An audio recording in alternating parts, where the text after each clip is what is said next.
Et bonjour YouTube. Bonjour Salut YouTube. YouTube. Bonjour YouTube. Salut YouTube, pardon, j'articule mieux. Ok.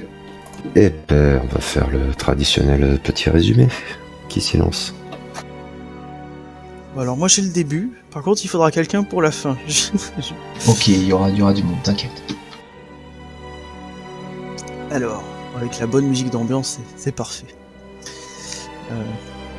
Lors de notre séjour à Foncombe, nous avons assisté à une discussion animée entre Lindir et Bilbo au sujet d'une mystérieuse compagnie verte, composée d'archers hobbits, qui aurait prêté main forte au roi Arvéduin lors de la grande bataille de Fornost. Pour Lindir, il s'agit d'une légende, puisque aucune trace d'un tel fait d'armes n'existe dans les archives de Foncombe. Quant à Bilbo, évidemment, il soutient le contraire. Et l'honneur hobbit étant en jeu, Frédégar souhaite également en savoir plus, quitte à se rendre sur place.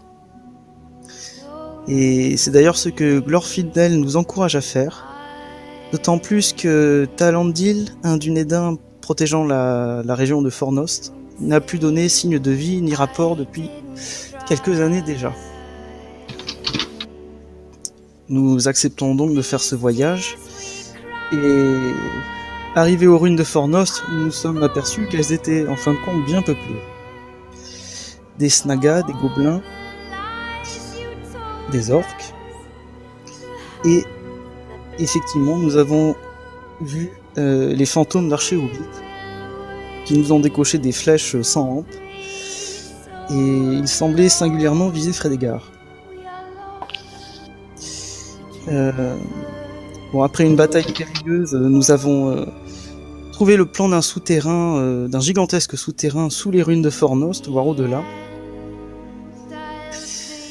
Et là aussi, nous sommes allés de surprise en surprise, parce que ce souterrain, ce n'était pas un boyau étroit, mais un tunnel très large, qui permettait de faire passer une véritable armée, ni vue ni connue. Ce qui nous a inquiétés, puisque nous nous sommes rappelés de ce que nous avions vu faire les orques dans nos aventures précédentes. Nous avons trouvé quelques signes de passage hobbit, notamment les initiales d'un certain capitaine Rufus gravées sur le mur.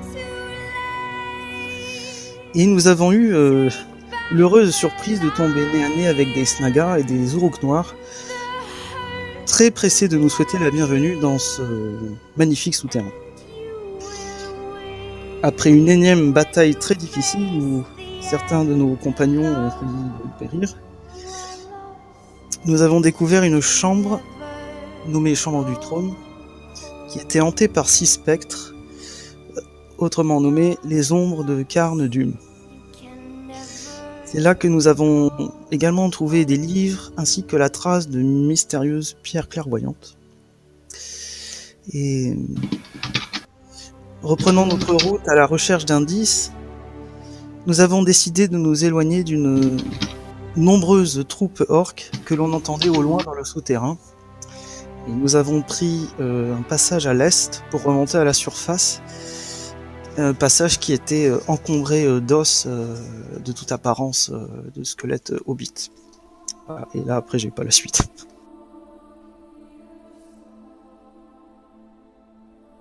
Quelqu'un prend le relais?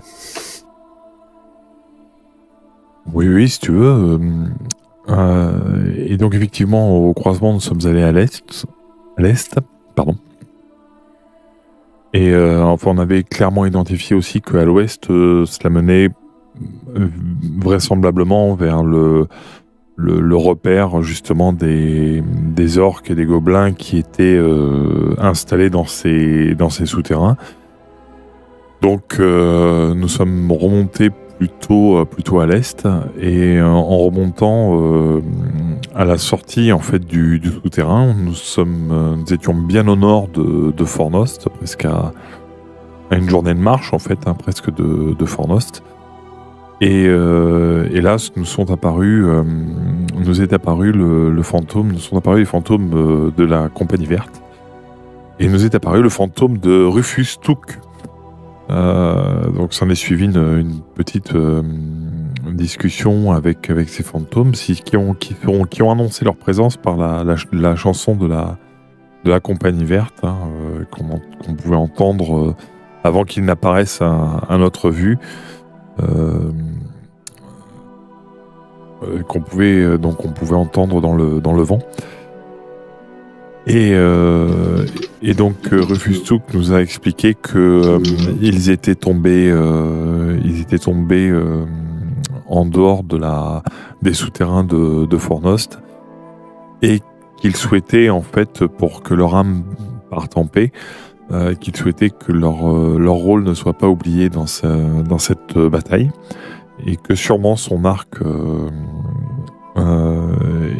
témoignerait son arc, qui était un arc un petit peu particulier, devrait se trouver dans le coin et témoignerait sûrement de la présence hobbit à cette fameuse bataille de Fornost.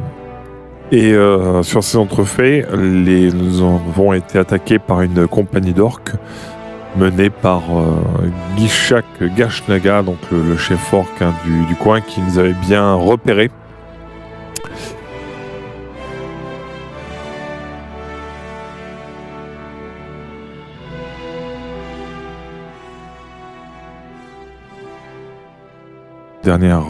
Notre dernière session, nous avons triomphé, non sans mal, justement grâce à l'aide des fantômes hobbits qui sont apparus pour décocher des flèches spectrales, et qui était Rufus Took qui est venu très clairement parler à Frédégard. Et suite à cette bataille, en fait, nous sommes mis en quête de l'arc et de la dernière du last stand, excuse-moi, j'ai le mot anglais, du dernier carré, de là où s'était tenu le dernier carré Hobbit. Et Frédégard a pu trouver l'arc de Rufus, et nous sommes mis en route pour le retour, sur le chemin du retour. Nous n'avons pas pu trouver le rôdeur d'Undin, et Agariel lui a laissé un mot. Voilà.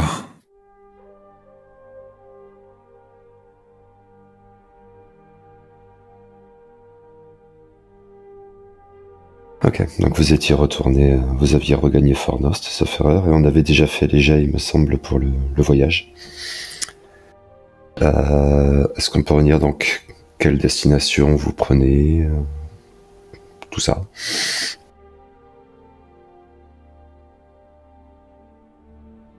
Bien, on était d'accord. Ouais, pardon. Non, vas-y, Cyril. Oui, vas-y. je crois qu'on est d'accord pour retourner vers Foncombe déjà. Et en passant par, je sais plus. Par Il Brie. semble que vous vouliez passer par Brie, oui, Ouais. J'étais plus sûr. Tout à fait.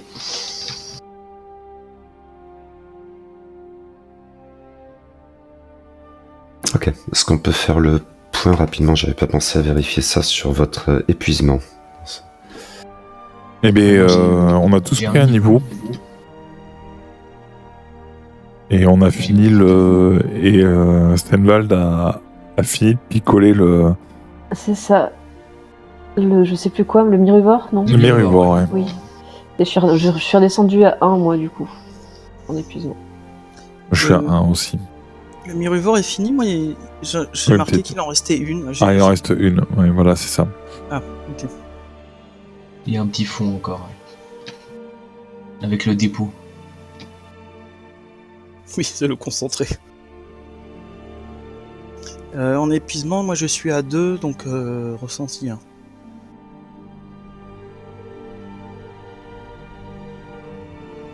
Ok, et niveau corruption, je crois que Eldamar était en moment limite. Là, ouais, je suis à 17 et 2 permanents. Et ta sagesse, c'est 16, je crois. 17. 17 aussi, d'accord. J'ai eu beau prendre des herbes pour éviter le désavantage de corruption. J'y ai pas compté. Ok. Si vous prenez des dispositions particulières pour le voyage, je vous laisse en discuter entre vous. Excusez-moi, je fais un petit AFK d'une minute, je reviens. Pardon. Ouais, vas-y. Ok.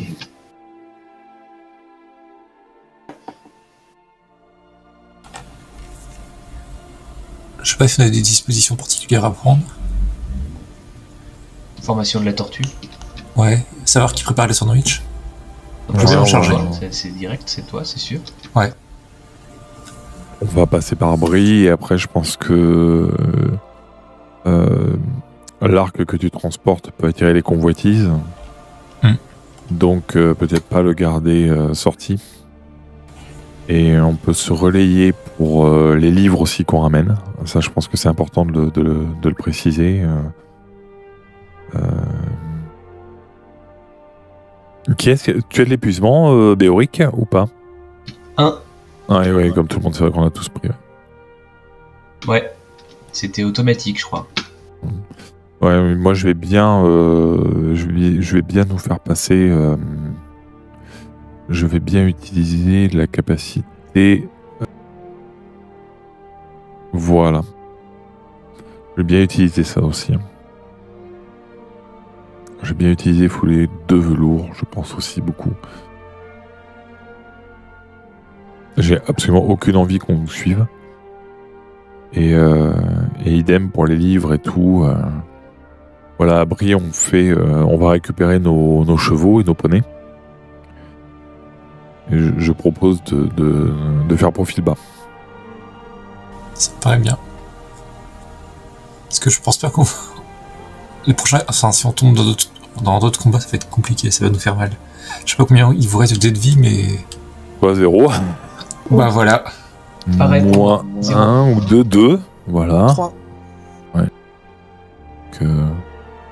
Plus Et épuisement. encore, on a eu un dé de vie de Rab.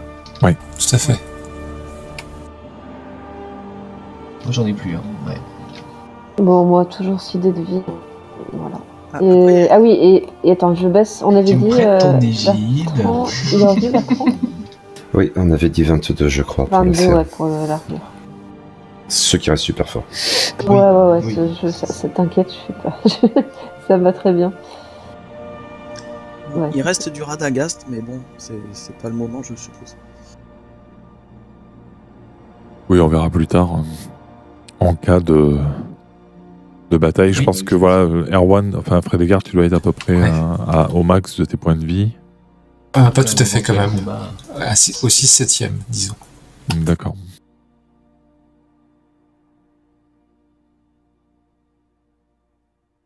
Après un éventuel combat, pour trouver la force de rentrer, peut-être, le cordial de Radagast pourra nous servir. Ouais. Si on peut s'en passer, on s'en passera. Alors, en point de règle, par contre, je vais vous rappeler quelque chose au cas où. Brie n'est techniquement pas un sanctuaire pour vous. Ce qui veut dire que vous ne pourrez pas y faire de repos long. Mais vu les conditions de l'auberge du poney fringant ou truc comme ça, je vous permettrai de gagner 1 ou 2 dés de vie. C'est comme ça qu'on avait fait, je crois, à l'aller, et je vais rester là-dessus. Oui, Barnabas avait été sympa au niveau bière, il nous avait laissé un peu de rab, ouais. Et ben aussi sur les niveaux d'épuisement. Il avait mis des 33 pour le prix des 25. Voilà. Ça, c'est Stenvald qui en a profité, qui a profité d'un bain pour ses niveaux d'épuisement en fait. Ouais, ça avait pas donné grand chose, mais. Si, je crois que tu avais perdu 2 niveaux pour le coup. Hein. Ah bon C'est juste que tu les as regagnés très rapidement après. Ah oui, Oui, c'est ça. Faudrait une égide à roulette, ce serait non? Peut-être non? Ça me semble une bonne idée. Bah, tu mets un mât dessus et une voile et t'as une planche à voile. Voilà, un char à voile.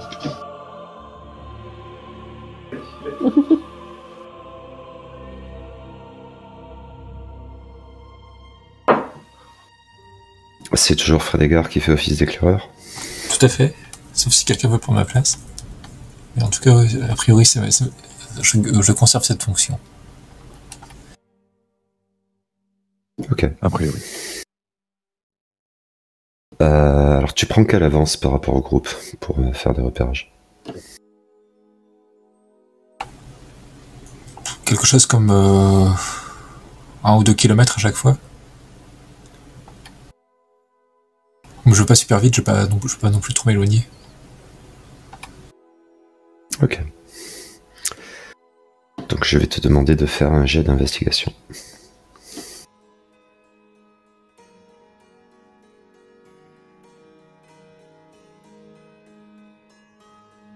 Ok. Alors que vous redescendez la chaussée des morts vers Brie, bon, c'est un paysage qui peut être assez vallonné, on va dire, dans le coin. Parce que vous êtes un petit peu entre voilà, les collines du nord dont vous venez avec Fornost, et les collines venteuses qui sont pas très très loin à l'est, et les hauts des Galgal qui sont davantage au sud après Brie. Donc voilà, c'est un territoire assez vallonné. Il reste plus grand chose de l'ancienne route qu'il y avait à cet endroit-là et qui prolongeait le chemin vert jusqu'à Fornost. Donc il y a aussi des petits bosquets, ce genre de choses, et au bout d'un moment, tu vas vers la tombée de la nuit à peu près. Tu vas entendre du bruit qui provient de pas très très loin de la route, dans un petit encaissement. Dans ce cas-là, je vais me rapprocher un peu, avec discrétion, pour voir ce dont il peut s'agir. Ouais, je vais te demander de faire un jet de discrétion. Du coup.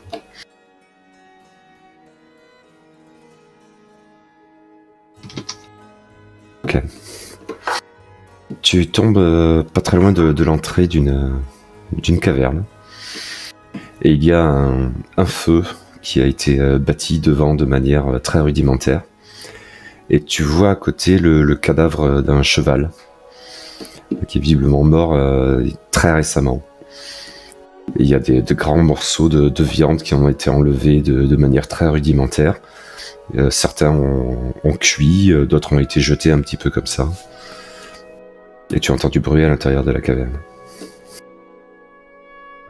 Ouais, cela me dit rien qui vaille et je fais donc demi-tour pour apporter cette information à mes compagnons.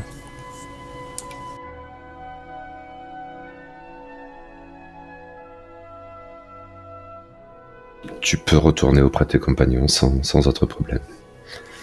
Je vais te faire expliquer tout ça. Voilà, il y a quelque chose qui mange un cheval. Je ne sais pas trop ce que c'est, mais en tout cas, en jugeant par la manière dont le bestiau est déchiqueté et cuit, c'est très... le travail est très grossier. Donc bon, je suis un... Et il n'y a pas non plus de carotte, pas d'accompagnement, c'est pas un vrai cuisinier qui s'en occupe. Cela me semble très, très suspicieux et à mon avis, nous devrions faire attention. Dame Garielou, dites-moi, les trolls ne font pas de feu? Si. Certains, si. Certes.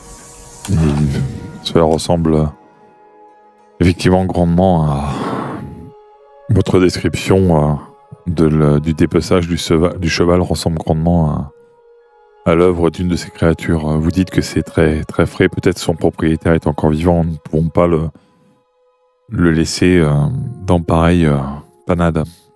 Non, bien sûr. Il y a un truc qui t'était apparu clairement d'ailleurs, Frédéric, je n'avais pas précisé, mais on parle d'un cheval de monte, véritablement. D'accord. Donc je dois avoir les accessoires, j'imagine, à côté, c'est les compagnies. Ouais, voilà. Est-ce que par chance j'ai pu réussir à identifier quelque chose, ou en tout cas voir des détails de la... Enfin non, je sais pas, il n'y a pas tout ce qui est armoirie ou compagnie, ça doit pas apparaître là-dessus. Non, mais tu peux faire un jet d'énigme ou de perspicacité, on va dire. Ouais, perspicacité alors. Non, c'était trop loin pour que tu puisses en tirer davantage d'enseignements. Je suis un peu sombre aussi, tout. Ouais, difficile à savoir. Mais en effet, oui, c'est le propriétaire de cet ex-cheval est dans les environs, on peut espérer qu'il n'y ait pas arrivé malheur. Et dans ce cas-là, essayer de lui porter secours. Il faut espérer, en tout cas, il faut espérer qu'il n'est pas encore passé à la cuisson.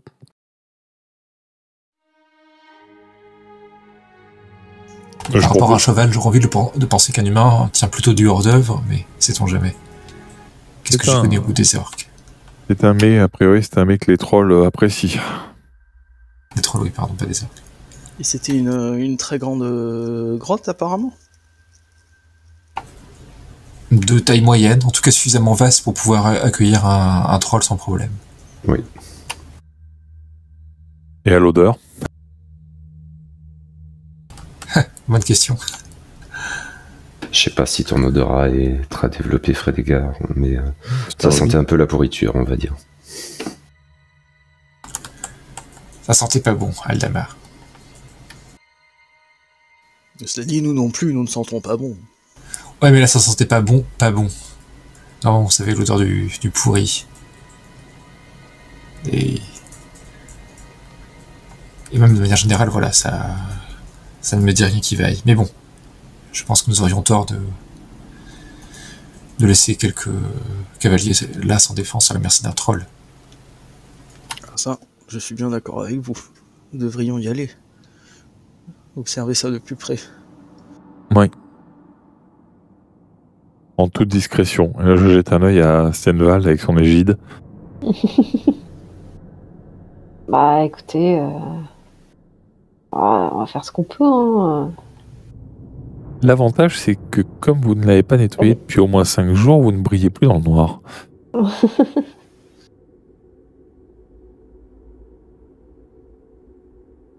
Comment vous y prenez?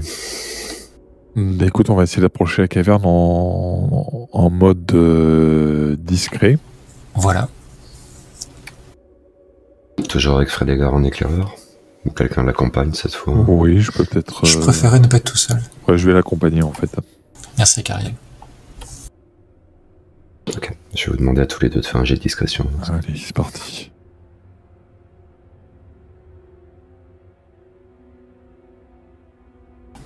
Là, vous m'entendez pas, en tout cas. Oui, Frédégard est décidément très doué pour ça. Mais Gariel aussi se débrouille bien. Donc vous pouvez approcher un petit peu de cette caverne. Effectivement, toi aussi, Gariel, tu vas voir le cheval, le cadavre de cheval. Je peux te demander à toi aussi de faire un jet d'énigme ou de perspicacité, du coup, maintenant.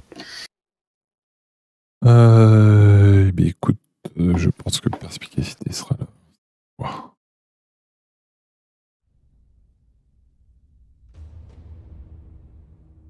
Ok. Donc effectivement, c'était bien un cheval de menthe, hein, sans aucun doute. Il y a la selle à côté, quelques sacoches de sel. Ça ne t'en dit pas beaucoup plus. Mais quand tu vois, comment dire, la stature générale du cheval, c'est un excellent cheval de menthe. C'est pas seulement un cheval de menthe. Je ne pense pas que tes voyages t'aient amené jusqu'au Rohan, mais tu as pu en entendre parler. Ça peut évoquer clairement les... Comment on les appelle? Les Méadras? Les Méharas? Je sais plus. Je crois que c'est ça. Les chevaux du Rohan, oui. Oui, peut-être surtout que Gariel a la passion du cheval. Là. Peggy Rock ne brille pas vraiment à côté. Voilà. Pour dire les choses. Donc, non, elle fréquente les écuries d'Elrond et de Foncombe très souvent l'hiver, et elle aime beaucoup elle s'est découvert une affinité avec ces animaux. Donc là, oui, effectivement, il faut que la créature paye. Si beau cheval, et puis même beau ou pas, ne dépasse pas un cheval comme ça. Voilà. Alors que tu te fais ces réflexions, il y a une grande silhouette trapue qui va sortir de la caverne. Et effectivement, il s'agit bien d'un troll. Très massif, sans doute assez âgé. Et il se met à attiser les braises. Il y a du bruit à l'intérieur de la caverne, comme une dispute. Alors, je pense que je dois pouvoir savoir exactement combien ils sont. Alors, attends, j'essaie de te retrouver la capacité, parce que là, je traque... Ah non, c'est uniquement dans terre connue. Ok, ouais. Enfin bon, je veux bien essayer de tenter de savoir combien ils sont. Précisément. Ouais, tu peux tenter ça, oui.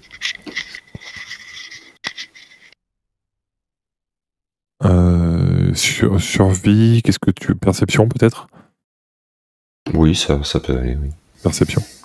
Ouais.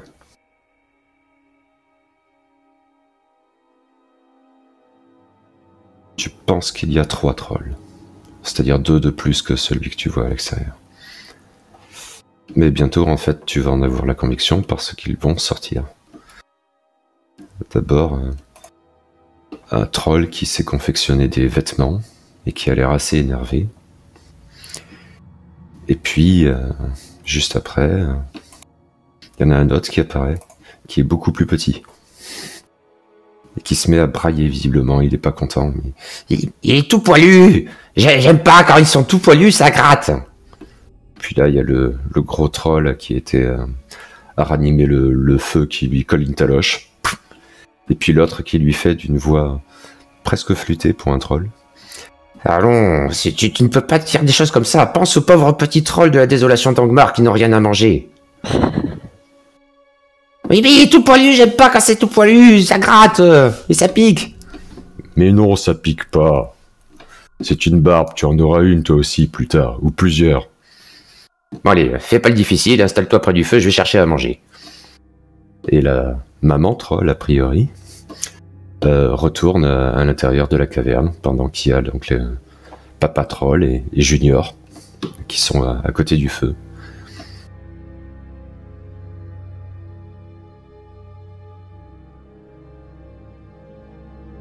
Ils n'auront pas du tout fait attention à vous, en tout cas. Ouais.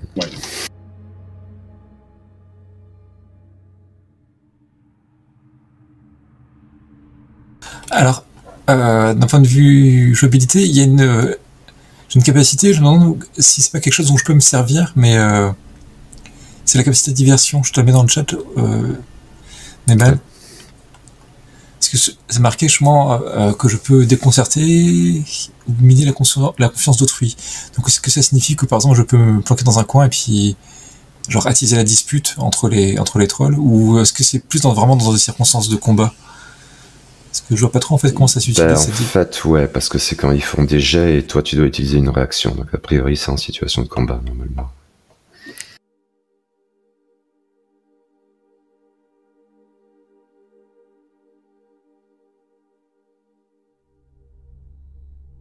Parce que du coup là je me tourne vers Agariel, je lui dis voilà, enfin, ces trois trolls, on peut essayer de susciter des dissensions entre eux. Nous deux, nous pouvons très bien imiter la voix l'un de l'autre et les amener à se taper dessus mutuellement. Qu'en pensez-vous? Je suis pas vraiment une bonne actrice, mais on peut... je serais meilleur pour vous indiquer un coin dans les arbres où vous abritez avec Eldamar et que nous puissions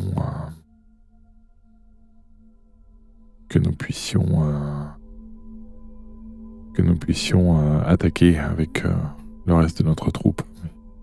Ils sont 3, ça fait beaucoup, mais ça fait même vraiment beaucoup. Voyons voir, elle est partie chercher à manger. Attendons qu'elle revienne avec l'homme, voir s'il est vivant, et voyons voir si on peut le libérer en toute discrétion lui aussi. Les autres sont à quelle distance derrière vous?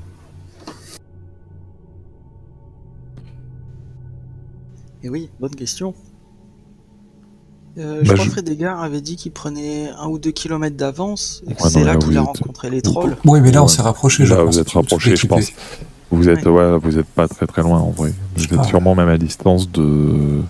Oui, ça m'a l'air plus plausible. Vous êtes sûrement même à distance de tir. De tir, non. Non, mais... Parce que là, j'imagine que Frédégard et Agariel sont à une 50aine de mètres, par exemple, ce qui est déjà assez près. Et peut-être qu'on vous a dit aussi de venir... être, je sais pas, peut-être de 200 mètres, quelque chose comme ça, de la caverne. Oui, à 150 mètres de nous. Oui, suivi de loin, parce qu'on savait que la situation serait dangereuse, donc on vous aurait pas laissé partir comme ça, quoi. Ouais, le problème c'est qu'il fait noir, je suppose. Oui, c'est la nuit. Ça y est, la nuit est tombée, quoi, on n'est plus entre chien et loup. Ouais, chien et loup, c'était quand Frédégard les avait vus. Oui, mais Skal a pu nous aider à avancer vers vous, par exemple. Je sais pas, si jamais il fait vraiment noir comme un four, je sais pas. Oui, je pense qu'on peut se retrouver. On n'a pas trop de problèmes pour ça. Non, c'est plus pour pouvoir se faire des signaux de loin. En fait, là, c'est vraiment pas possible. À moins d'imiter le cri de la chouette.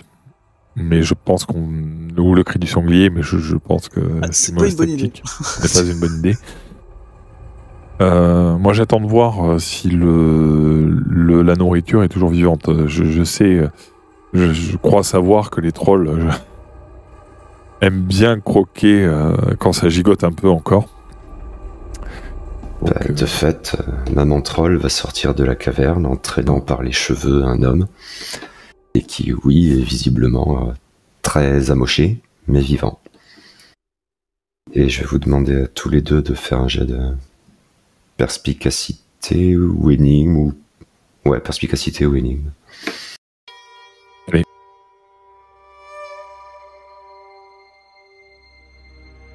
Ok.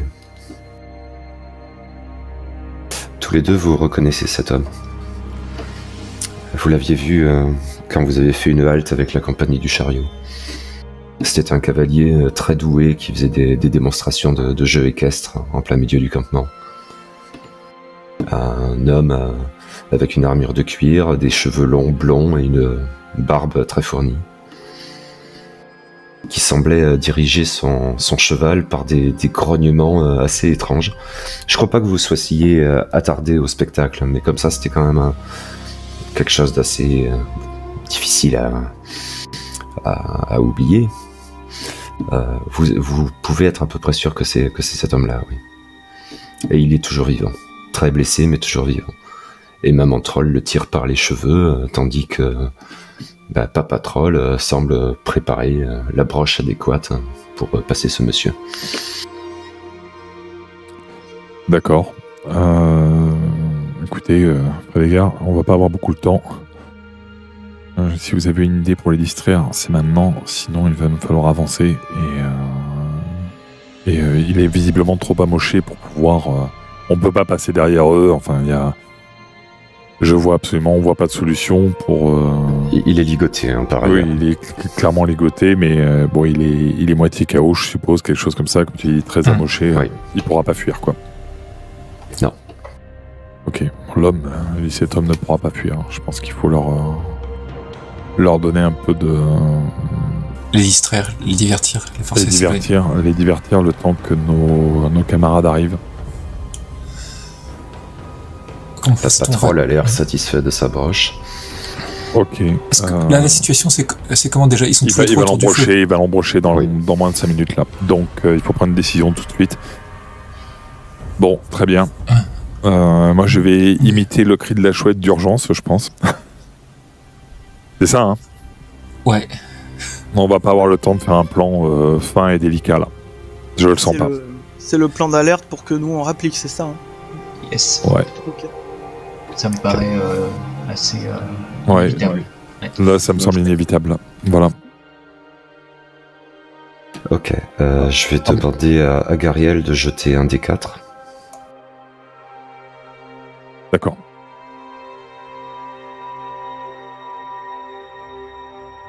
Allez, fais un. Non! Oh putain! Ok. Agariel et Frédégard, je vous laisse placer vos pions vers le bas de la carte, derrière la petite rivière qui est indiquée. Et je vais faire apparaître la table d'initiative.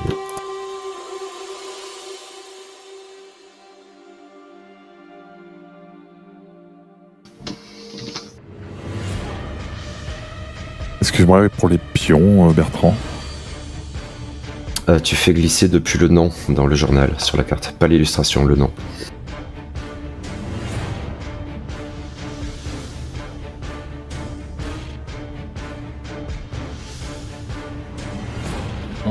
On doit tous le faire ou pour l'instant seulement Non, Frédégard? pour le moment, seulement Frédégard et Gariel. Désolé YouTube, excuse-moi YouTube. Je vais pas bien écouter. Excuse-moi YouTube, je suis désolé YouTube. Et... Tu y arrives pas? Ça marche jamais chez moi. Si ça te dérange pas de le faire, je te remercierai grandement. Non, il y est.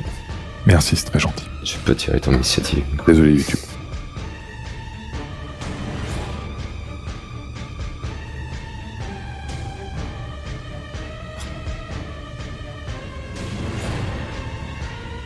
Ok, Frédégard, tu peux agir en premier. D'accord. Je vais grimper à la... y a un arbre dans lequel je peux grimper? Oui, ceux que tu as de ce côté, oui, ceux qui font plusieurs cases, là, comme celui-là, tu peux grimper dedans. Ok, c'est ce que je vais faire alors. Ok, je vais demander un jet d'acrobatie quand même. Bien sûr. Tu y arrives sans problème, tu parviens à te hisser sur la branche qui te paraît la plus adéquate. Ceci dit, les trolls ont entendu le cri de la chouette et se sont retournés instinctivement dans votre direction. Et ma troll vous montre du doigt en disant « Là-bas, de la viande !» Mais pour le moment, elle ne se déplace pas, elle, de son côté. Patrol, en revanche, laisse tomber la broche qu'il avait préparée et commence à s'avancer dans votre direction. Il avance vite. Agariel, c'est à toi. Ok, bon, bah, parce que visiblement la diplomatie n'arrivera à rien, ce qui est fort dommage. Je vais faire un coup d'arc. Sur Patrol? Bah écoute, oui, si on en est là, voilà. Hein. En plus, j'ai avantage, donc je vais pas me gêner. Bon. Tu touches. C'est pour la première. Et je touche. Tu touches aussi.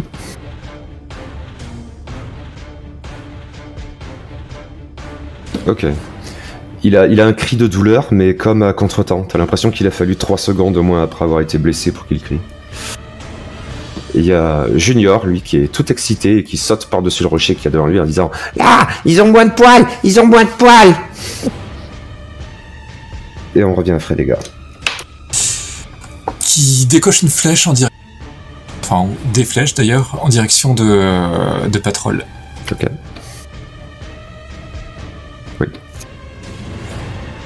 Et deuxième attaque.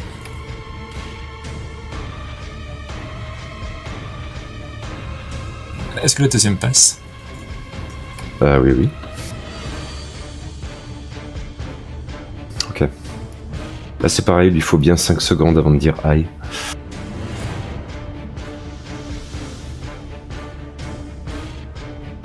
Et c'est à Maman Troll. Maman Troll, elle se saisit d'un gourdin encore plus gros que celui de Papa Troll et elle se rapproche. Et Papa Troll est devant. Et il commence à aller un petit peu plus vite. Alors, la rivière qui est indiquée sur la carte, c'est à peine un petit ruisseau, ça ne les ralentira pas, hein, au cas où ça ne vous ralentira pas vous non plus par ailleurs. Agariel. Alors je vais décocher un dernier coup d'arc, et après ces 2 coups d'arc, je vais switcher, je vais changer d'arme pour l'épée et le bouclier.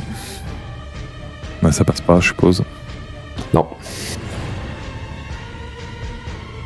Et non plus. Non plus. Et bien je passe épée bouclier. C'est à Junior qui avance. Nouveau tour, c'est à nouveau à Frédégard. J'attaque pas de Patrol. Ouais. Mhm. Deuxième attaque. Oui.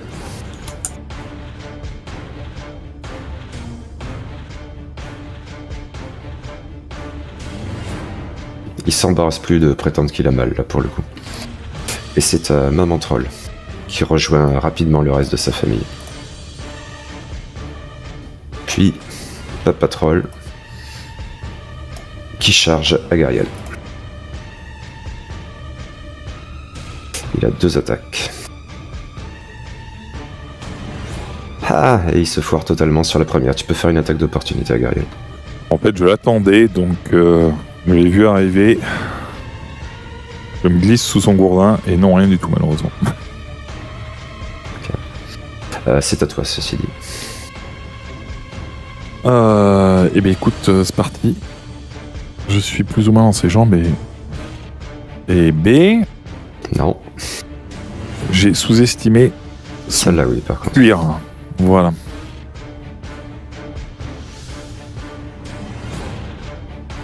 Ceci dit, il est abîmé à force. Et c'est à Junior qui fait que se déplacer pour le moment. Frédégard, c'est à nouveau à toi. Ouais, je continue à décocher des flèches sur Papa Patrol. Ok. Oui. Deuxième attaque. Non, pas celle-là. Non, ouais.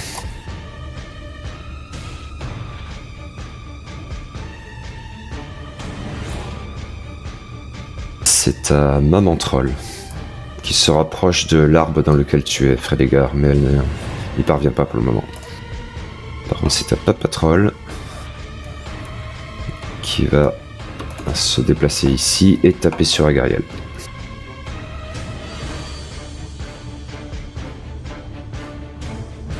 Et ben, il est pas en forme.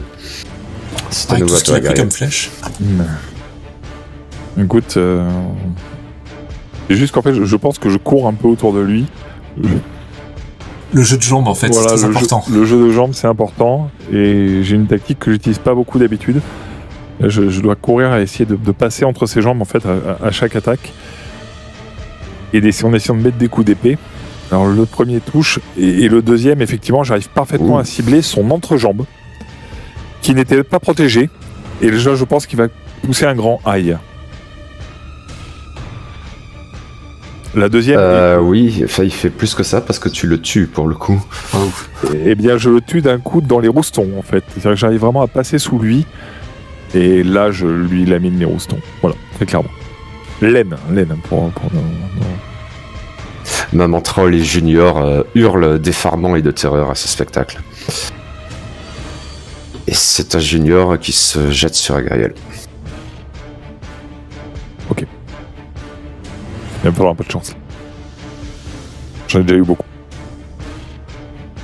Alors l'attaque d'écrasement passe. Ouais. Tu vas prendre 14 dégâts contendant Agariel. Ouch. Par contre, je vais riposter de ce pas. Oui. Je suis... Mais bon, il m'a vraiment fait mal, là. Ok. C'est à nouveau à Frédégard. D'accord. Et ben, je vais attaquer Maman Troll. Ouais. Tu touches. Deuxième attaque.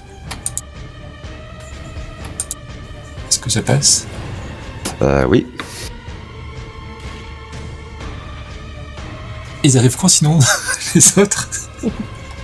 Bientôt. C'est à Maman Troll. Elle se met entre vous deux et elle va faire une attaque circulaire de son énorme gourdin pour à la fois toucher Agariel et faire tomber Frédégard de son arbre. Frédégard, je vais te demander de faire un jet d'acrobatie à désavantage. Ouais. Non, tu tombes de l'arbre très clairement et tu vas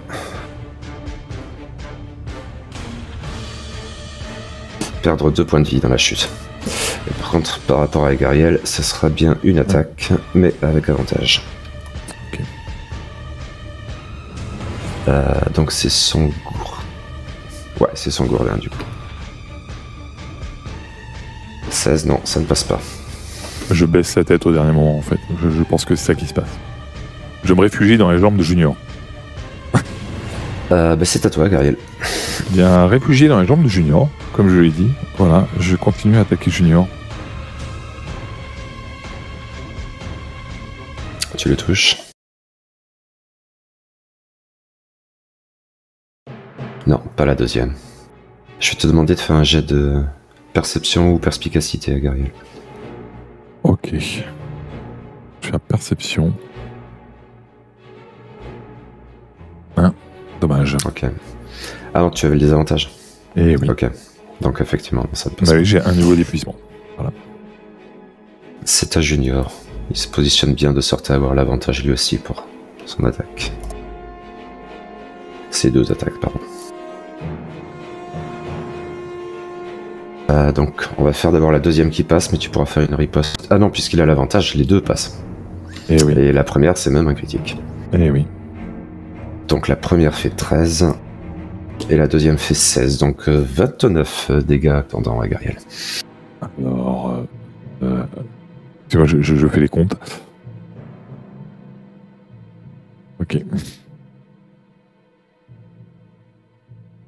Nouveau tour. Donc les autres, vous arrivez à ce moment-là.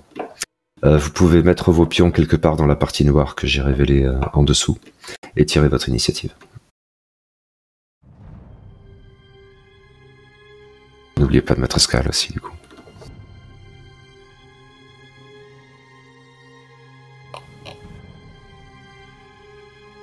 Hein, j'ai Scal à 2 PV. Et Tu peux le remettre au maximum, Scal. D'accord. J'ai l'avantage d'initiative, est-ce qu'il vaut quand même maintenant ou pas? Oui. Donc, du coup, j'avais fait 1-1, mais ce sera 20 à la place, 21 à la place. Heureusement. Ok. Alors moi, je suis comme Bran, j'ai toujours pour mettre les pions. Attends, c'est faire glisser de où à où déjà? Du nom du personnage dans le journal jusqu'à la carte. Ah oui, le nom, ok, ça y est. Non, ça marche pas. Ça marche Ah pas. si, c'est bon, c'est bon. Enfin, à moins que ce soit toi, Ok. Bertrand, qui l'ait. Non, c'est pas moi qui l'ai Non. fait. Ok. Il y a Aldamar aussi. Ah, c'est dans la partie noire Oui, qu'il je faut suis le là. mettre. Oui. Autant pour moi. Ok. Donc Béoric a tiré son initiative. Il me faut celle d'Aldamar, de Scal et de Stenval. Ah oui, pardon.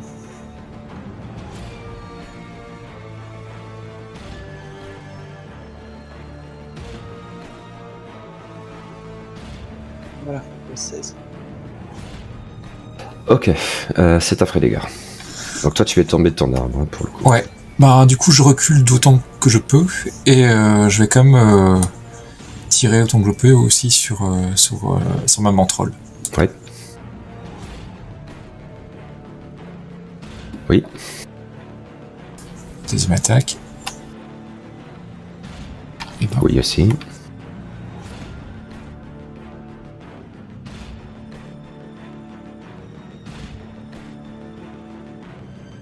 Ok.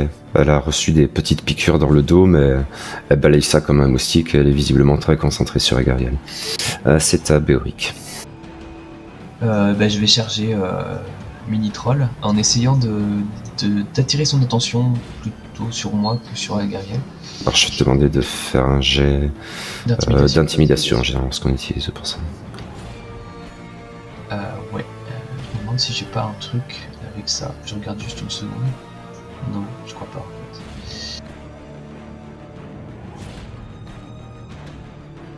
fait. Ouh, je suis pas très intimidant, je pense. J'ai dû. Laisse mon ta gueule, pantalon en a fait. Mon pantalon a dû se défaire pendant que j'essayais de l'intimider, je sais pas. Ouais, ça ne fait que le rendre encore plus furieux en fait. Je vais te demander de jeter un D4, Béoric.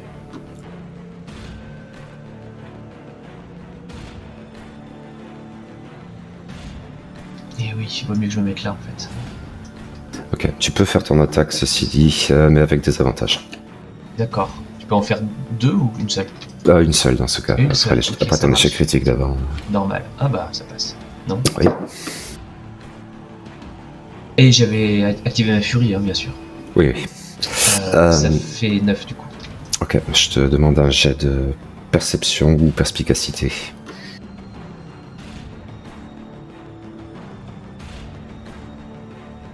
Tu as un désavantage toi ou pas? J'ai on qu'un l'a niveau tous. d'épuisement. Donc oui, tu as le désavantage. Donc D'accord. non, tu ne remarques rien de particulier. Ok. C'est Maman Troll qui va attaquer Agariel 2 fois avec avantage. Et en hurlant, tu as tué son époux. Donc la première passe. Donc ça va faire 18 points de dégâts à Agariel. Ok, je vais riposter. Oui.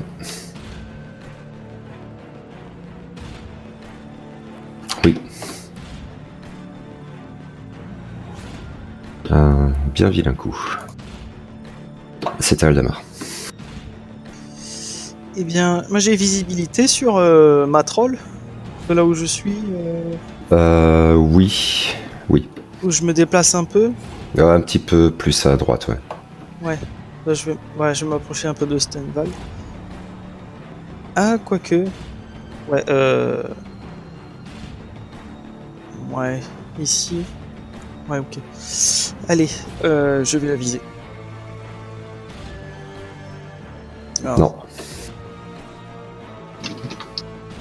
C'est à Gariel. Bah écoute, maman troll ou...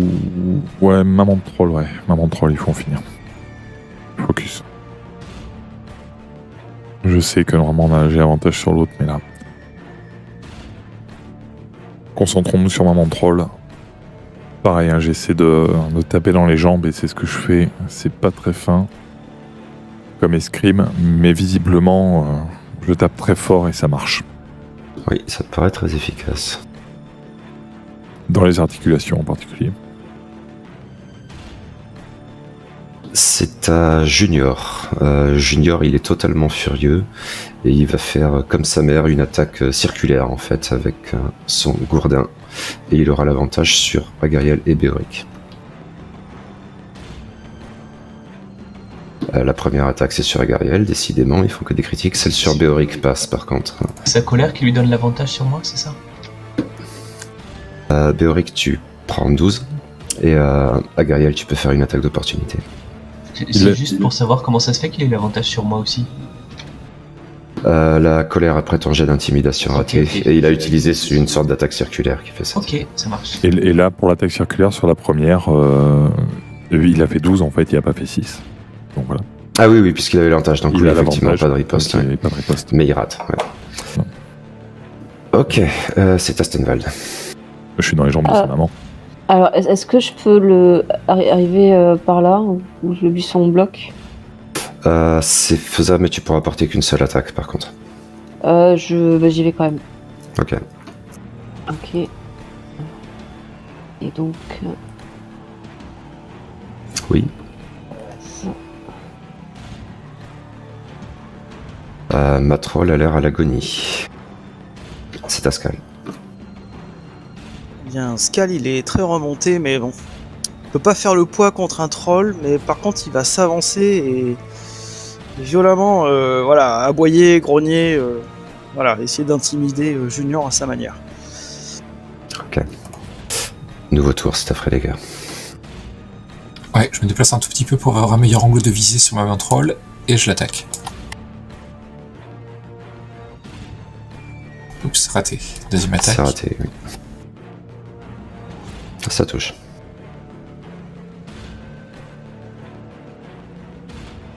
Elle passe juste à côté de la mort. Elle n'en a plus pour très longtemps. C'est à Béoric. Et moi, je vais attaquer 2 fois. Vraiment en projetant ma lance vers l'avant.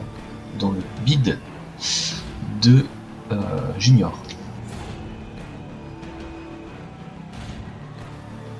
Les deux passent. Et la deuxième est un critique du coup. Ah bon? Ah oui, tout à fait, exact. La première fait 12, et la deuxième... 14, et la deuxième fait 18. Ok. Jet de perspicacité ou perception. Ok.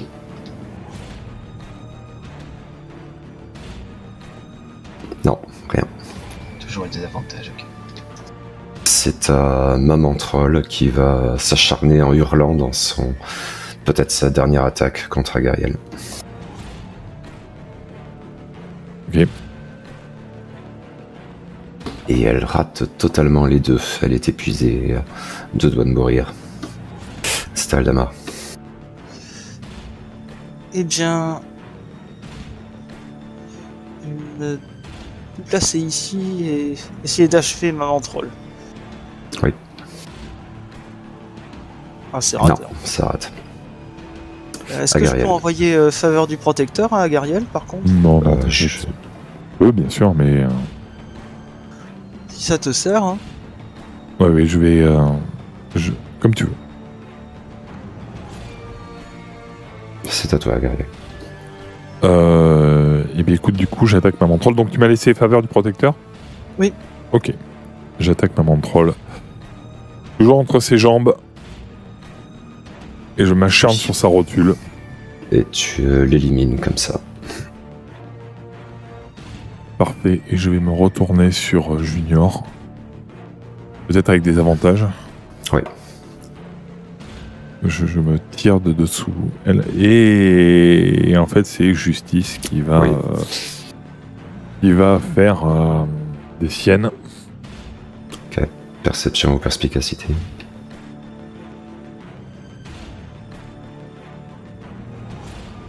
Donc du coup ça fait 15 de dégâts. Voilà. Et donc ça va être un coup de perception. Ah. Ok. C'était difficile à voir dans le peu de lumière que vous avez. Mais tu remarques quelque chose. Junior a la peau largement pétrifiée. Sans doute parce qu'il avait été imprudent par rapport à la lumière du soleil une fois. Mais ça n'a pas l'air d'entraver ses mouvements. Par contre, ça lui rend le cuir étonnamment plus solide que ses parents. Et c'est à Junior qui a vu ses 2 parents lâchement assassinés par cette rôdeuse du Méden. Et qui donc va t'attaquer en hurlant.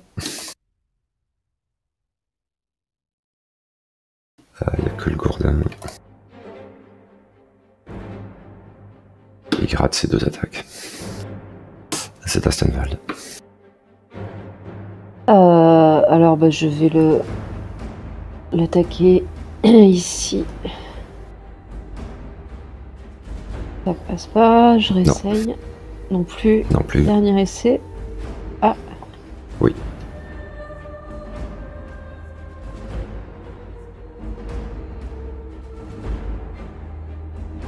C'est ta scale. Eh bien, je vais amener Skal à côté de Béoric. Alors ça donnera l'avantage à Stenwald. Et bah, il va tenter une morsure, même si je doute qu'il puisse faire quoi que ce soit. Non, ça ne fait pas le moindre effet sur ce cuir à moitié pétrifié. C'est un vrai dégât. Ok, je vais me rapprocher un peu. Plutôt comme ça. Et je vais essayer de, pareil, d'attaquer avec mon arc le cuir pétrifié de petit troll. Non. Deuxième attaque. Oui.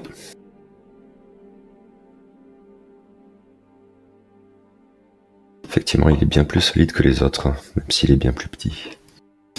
C'est à Béoric. Je vais continuer, je ne vais pas m'arrêter en si bon chemin.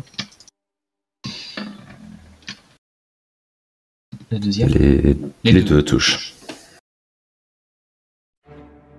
Donc 10 et 16, 26. Vous êtes perception ou pas?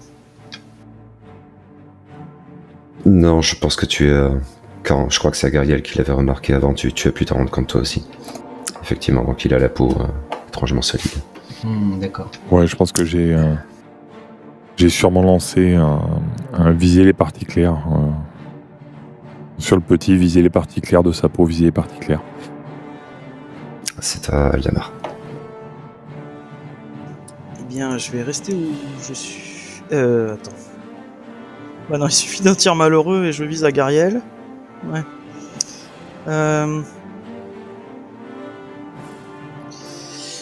Est-ce que tu m'autorises à monter ici?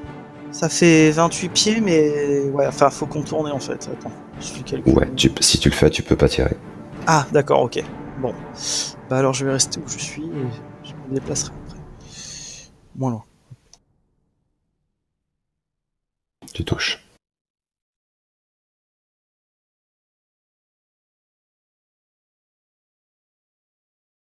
C'est à Agariel.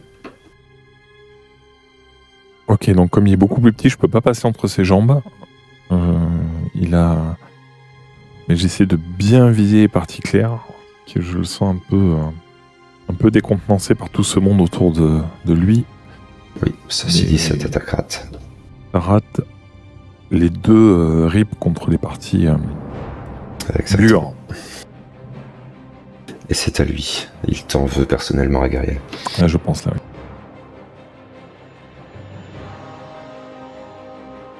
Bah, aucune ne passe du coup. Ça n'est qu'un petit enfant après tout. Stenwald. Bah, je continue. Hein. Ça passe. Oui. Et aïe. Ouais, là il va riposter contre toi. Non d'ailleurs, puisqu'il y avait Skal de l'autre côté. Donc tu touches en fait. Ah oui, c'est... Oui, ok. Ah, j'ai l'avantage. Bah, décidément. On ne voit pas encore toi. À force, si. vous l'entamez quand même. C'est Ascal. Bon, ben, Skal va essayer d'atteindre une partie plus tendre de sa peau. Wow. Avec l'avantage, il touche, il fait des dégâts critiques. Même si bon, ils ne lui font pas trop mal non plus. Il y a de quoi s'abîmer les dents, honnêtement. C'est affreux, les gars. Ouais. Je me rapproche un peu. Et pouf, à l'arc. Oui. Deuxième attaque. Oups. Ok, alors... je vais te demander de jeter un des 4, Frédégard.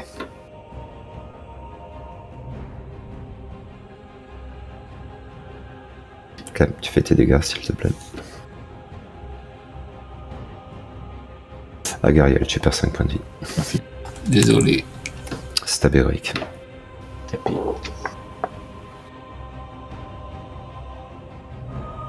La deuxième passe, avec avantage. 8.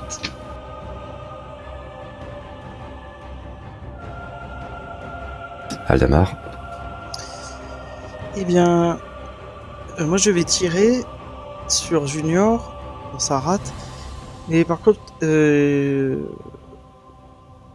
ouais, je vais me déplacer là en fait. Ouais, voilà. Si jamais ça peut servir. Comme ça, il y a gardien si jamais. Voilà. Agariel. Mais écoute, malgré la... Ah, pardon, excuse-moi, c'est 19. Ouais, parce que j'ai Ça avantage. touche.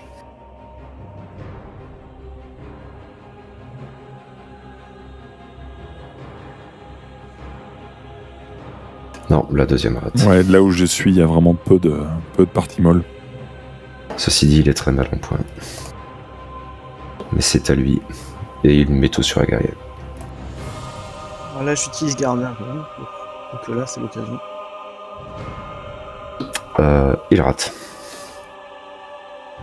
Il ne sait pas bien diriger ses attaques, il est trop emporté par la colère pour se montrer très efficace. C'est Astenwald. Ok, bah j'essaie de l'achever hein, sur. Autant éviter de le faire souffrir trop longtemps. Bon, Il est toujours vivant après cette attaque. Vas-y, Skal. La deuxième touche et parvient juste à l'éliminer.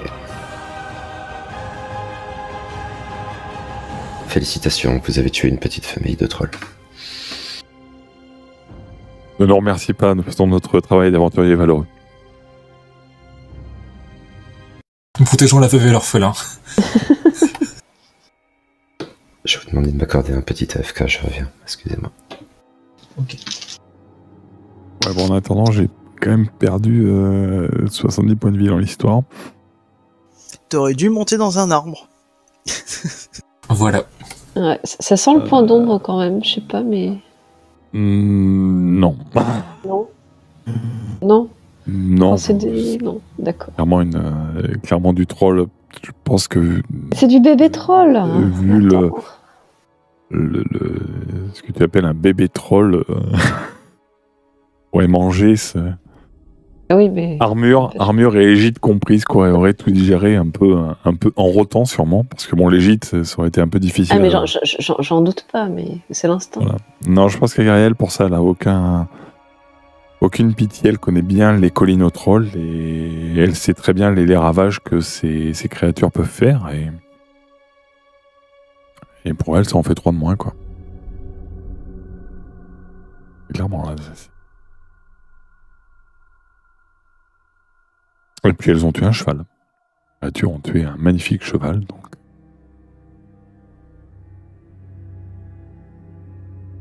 Allez. Est-ce qu'on peut considérer qu'un troll est un être doué de sensibilité? Oui. Absolument. Est-ce que qu'en est-il justement de l'art troll, de la culture troll? Là, on est en train de Si vous aviez attendu un petit peu, vous auriez pu voir de la gastronomie troll. En plus, cette maman troll était visiblement un peu coquette. Elle avait des vêtements, une cagoule. Et le pauvre petit junior. Ah oui, on a failli voir du folk troll. Le troll, On en a c'est vu un très peu. compris. Écoute, là, on va pas leur donner Twitter non plus. Hein.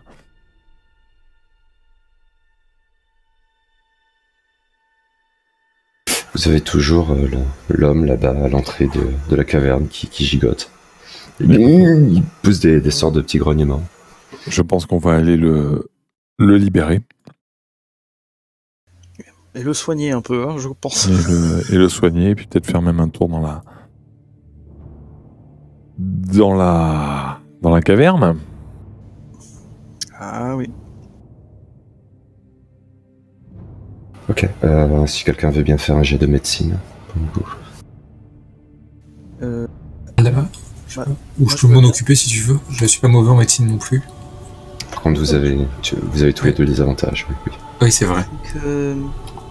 Comme j'ai stabilisé les blessés, apparemment c'est pour les blessés graves, Ah ouais. peut-être ça peut servir en plus. Oui. Bah écoute, ça va passer dans ce cas, sans difficulté. Ok. Vous voyez que ce cavalier donc avait été bien blessé. Il a des traces de coups un petit peu partout. Il a sans doute une ou deux côtes cassées, voire une jambe en mauvais état. Mais il est bien vivant, oui. Et quand tu te penches sur lui pour le soigner, il pousse des grognements bizarres. Langue coupée, non? Ouais, je pense à ça aussi. De quoi, pardon? Il est muet, ouais. Une langue coupée, c'est ce que Langue j'avais coupée, ouais. Béoric. Ouais, langue coupée, ouais. Effectivement, d'un moment devant votre réaction, il va ouvrir la bouche en grand et ne pas vous tirer la langue puisque sa langue a été tranchée. Mais c'est quelque chose de vieux, au cas où vous vous poseriez la question, ce ne sont pas les trolls qui lui ont infligé ça. Vous pouvez faire un jet de perspicacité.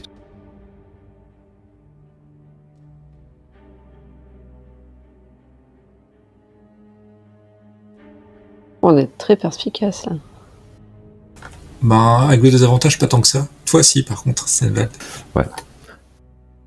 Bah Stenvald, toi aussi, donc tu vas le reconnaître, comme ce cavalier qu'il y avait à la compagnie du chariot, et tu vas comprendre à ses gestes et tout ça qu'il vous reconnaît, lui aussi.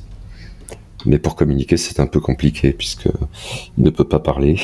Alors, il présente ses mains ligotées à vous, pour que vous tranchiez le lien. Oui, bien sûr, même avant Oui. de le stabiliser, je pense qu'on l'a complètement libéré, quoi. Oui, je pense, oui. On stabilise pas les blessés avec des liens. Et donc, bah voilà, il essaye de faire des gestes pour communiquer avec vous, mais évidemment, c'est totalement improvisé, il n'y a pas de langue dans ce genre-là que vous connaissiez ou lui. Donc voilà, si vous voulez communiquer avec lui d'une manière ou d'une autre, ça passera par des jets d'énigmes, très concrètement.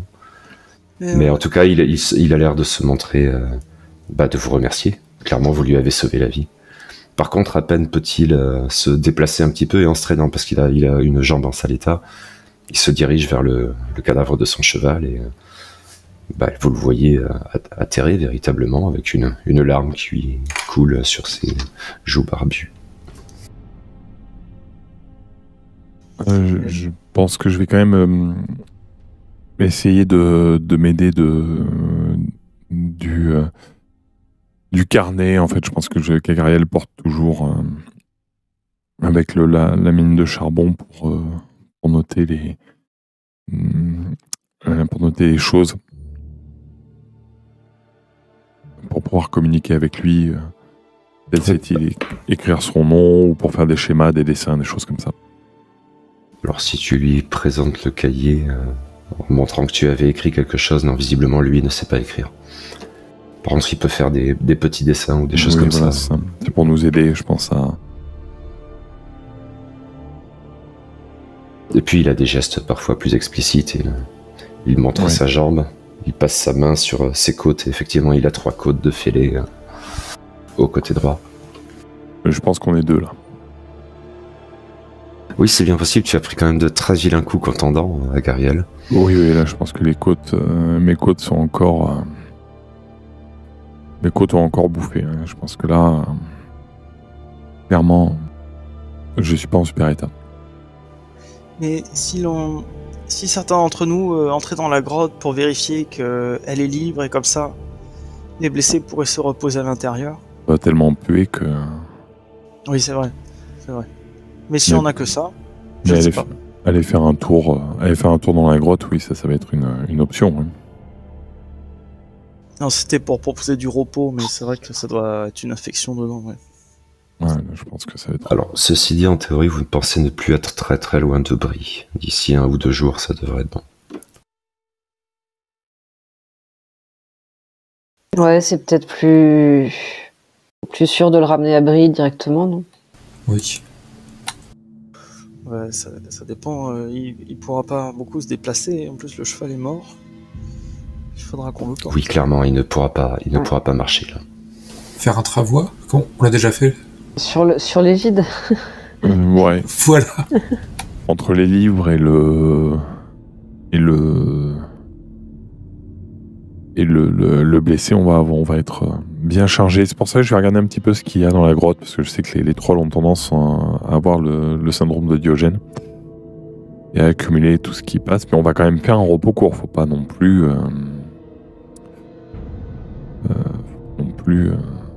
déconner, quoi. Ok. Si tu vas dans la grotte, tu peux faire un jet d'investigation. Ouais. Non, rien, je pense. Enfin, bon. Non, ça pue atrocement. Il y a de la charogne, quelques squelettes par-ci par-là, pas d'humains par contre. Généralement plutôt des petits animaux en fait. Le cheval et son cavalier étaient sans doute la plus grosse prise qu'ils avaient eue depuis très longtemps.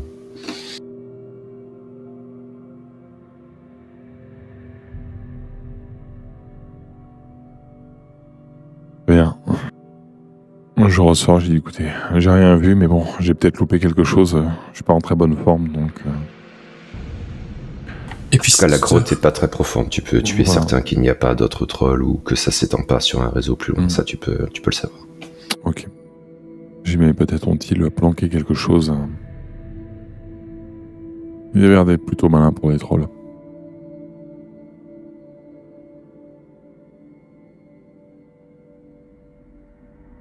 Et du coup, Si l'odeur- d'autres vont dans la grotte, ils peuvent faire des jets d'investigation aussi, pareil.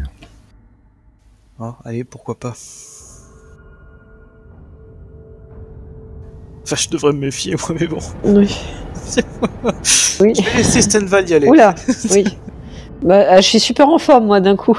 Ah bah voilà. On fire. Ça m'était jamais arrivé, ce truc-là. Alors, Stanvald, est-ce que tu avais l'inspiration? Non, je l'avais plus. Tu vas la gagner. Ok. Et en te remontant beaucoup plus méthodique en fait que tes camarades dans l'exploration de cette grotte. Déjà, il y a quelque chose qui te paraît très clair. Ces trolls n'étaient sans doute pas là depuis très longtemps. Ils étaient sans doute là depuis, je sais pas, peut-être une semaine ou deux. D'accord, mais ils habitaient pas là de manière régulière. Non, ils sont arrivés assez récemment. Alors d'où ça, tu ne peux pas le déterminer. Mais effectivement, par rapport à ce que disait Gariel, en même temps, vous voyez que dans un coin de la taverne, ils avaient confectionné des sortes de paillasses. Et c'est comme s'il y avait un petit meuble fait un petit peu avec des branches récupérées à l'arrache, mais avec plusieurs vêtements pour maman troll, visiblement. Donc, enfin, quelque chose qui pourrait me laisser penser qu'ils voulaient s'installer là, par contre, de manière durable. Ça, pas forcément. Ouais. Mais non, ça pourrait être l'équivalent d'une valise, si tu veux. D'accord. Mais c'est pas quelque chose que tu as vu de toi-même très souvent ou entendu de la part d'autres collègues soldats concernant les mœurs des trolls. C'est pas totalement inédit, mais c'est pas très commun. J'en fais part à mes camarades, notamment à Gariel.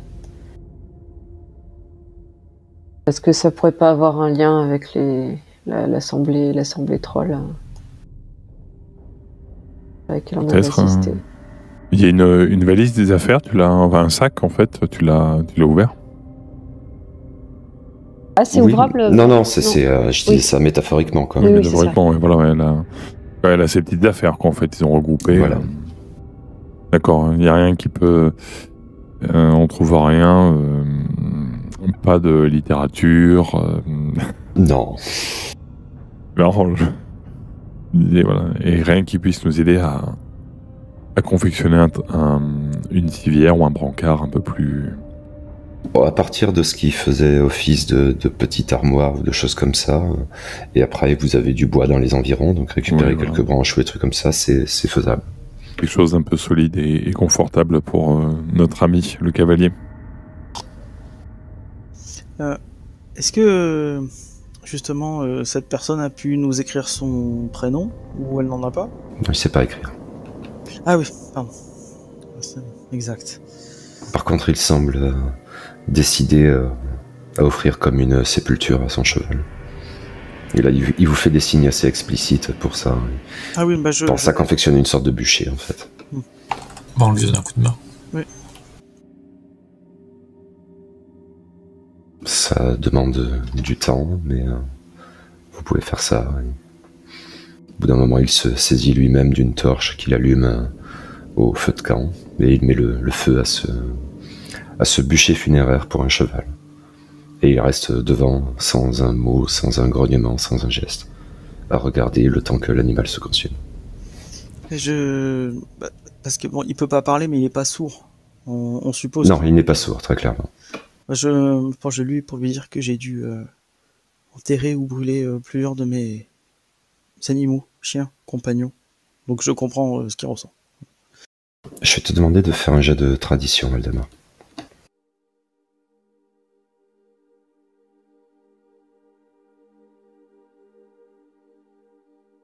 Écoute, oui, j'allais te donner l'avantage, en fait, pour celui-là. Comment dire? Tu sais vaguement que... Enfin, je sais pas si Agariel, par exemple, a pu préciser qu'il était un cavalier du Rohan, si vous avez échangé à ce propos. Oui, il y a des chances. Je pense qu'on va faire notre beau cours ici et on va l'aider à monter un bûcher pour son cheval et on va se reposer. Ok. Mais donc, si tu as expliqué ça à Aldamar, c'est pas quelque chose de, comment dire, de bien établi ou bien clair pour toi, mais tu as entendu parler de ce peuple cavalier du Sud et tu sais que ce peuple est apparenté au tien.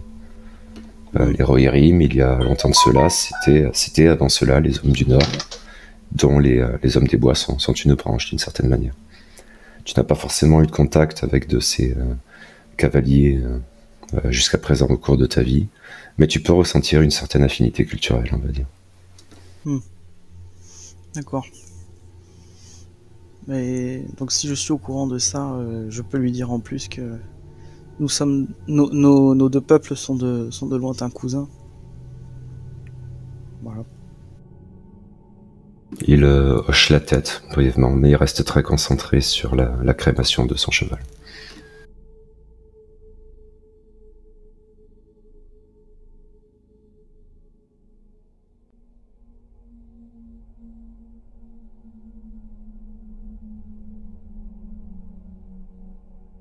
Et je vous écoute. Bien, on peut essayer de communiquer avec lui aussi. Il reste devant la crémation jusqu'à ce qu'elle s'achève, mais après il est disposé à échanger avec vous. Par contre, voilà, il va falloir me dire très précisément comment vous communiquez. Ouais, les questions. Et voilà. Et le choix des questions va être fondamental, parce que oui et non... oui et non, c'est bien. Alors son nom, ça va être compliqué. Par contre, je pense qu'on peut demander... Il peut tracer dans du sable ou dans de la poussière, non? Non, il sait pas écrire non plus. Je pensais qu'au moins le nom, il saurait l'écrire. Je lui demande votre D'accord, nom et d'accord. je lui tends le carnet, tu vois. Peut-être Il fait dans de la tête, il sait pas. il sait pas l'écrire. Ok. Donc Mais je lui demande, vous vous dirigiez vers Brie? Oui ou non? Et il a fait non de la tête. Vous vous dirigez vers Fornost. Oui. Vous avez quitté la compagnie du chariot. Il a l'air indécis quand tu poses la question. De la trouver ambiguë, on va dire. Ils sont peut-être morts. Il est arrivé quelque chose à la compagnie du chariot? Non.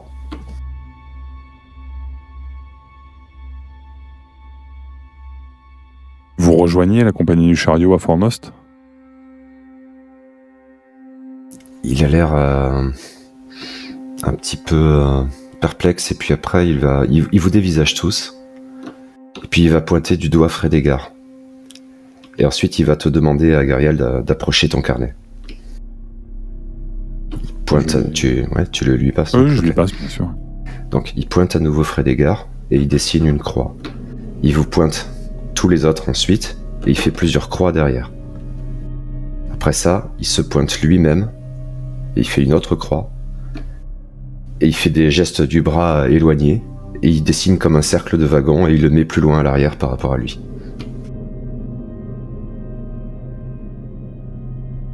Vous étiez en éclaireur pour la compagnie du chariot? Oui.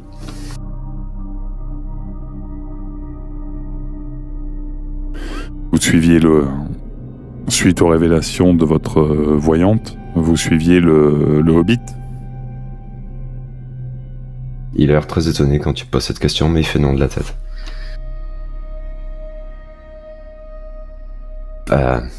Il te demande encore de lui passer ta plume, ou je sais pas ce que tu utilises. Oui, c'est un morceau de...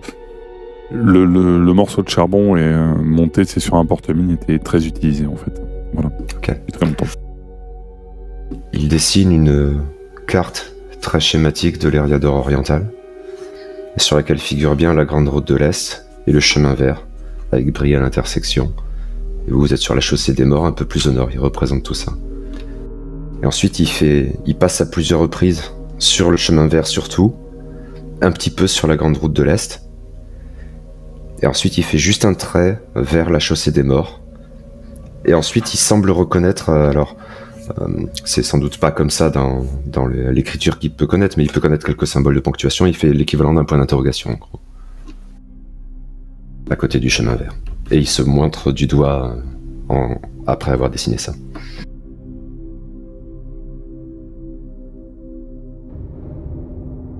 Il a dessiné l'Eriador, Brie, la chaussée des morts et le chemin vert. Et la grande route de l'Est. Et la grande route de l'Est. Et ensuite, il a fait plusieurs passages sur la grande route de l'Est et sur le chemin vert. Et puis il a fait une flèche vers le haut, vers la chaussée des morts, avec l'équivalent d'un point d'interrogation à côté. Ok. Donc en fait, c'était la première fois que vous alliez sur la chaussée des morts. Il hésite un peu des épaules. Mais c'est en gros, quoi, on va dire. Vous explorez, quoi. Ouais, vous exploriez. Oui. Où est la compagnie?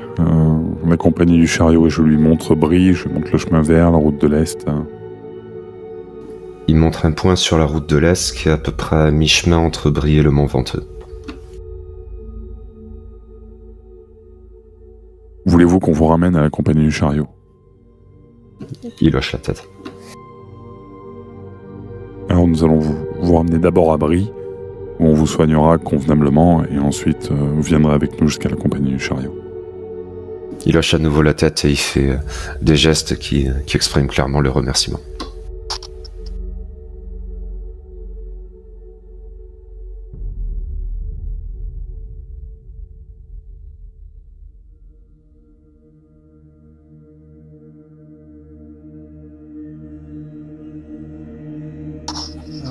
Entre-temps, j'imagine que certains d'entre nous ont pu confectionner un moyen de transport pour lui, le tibia de la sorte. Oui, alors ceci dit, en pleine nuit, c'est pas forcément l'idéal pour faire ça, j'imagine. Mais vous aviez parlé d'un repos autrement. Oui, je pense qu'on va se reposer, peut-être un peu à l'écart, peut-être devant l'anse, mais aller pas trop, que ça sente pas trop le troll. Et bon, de toute façon, je pense qu'avec la crémation du cheval... et bien oui, bah voilà, moi, je vais dépenser 2 dés de vie qui me restent. Alors je sais qu'Aldamar a plein de choses. Pas tant. Il y a stabiliser blessé si t'es très blessé. Il y a au coin du feu. Et puis après, il reste des herbes médicinales. Ouais, alors plus sensibilisation. Et après, donc voilà, c'est ça. Les herbes, je peux les remettre dans le chat. Gain a bonus to stabilize wounded creature and to hit points regain truth expander of hit dice. Ah oui, d'accord, donc on a d'accord, plus un PV par... oui, exact, oui, faut jamais oublier celui-là. Ok, bah, j'ai dépensé les 2 dés de vie qui m'ont parti. Donc... Après, il y a Radagast. 13 et 8, 21.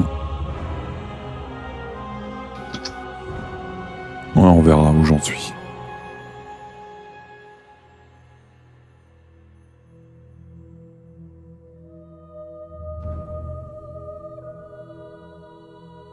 Et ben, c'est pas mal. Ouais. Bon, ça couvre pas tout, mais c'est déjà beaucoup mieux.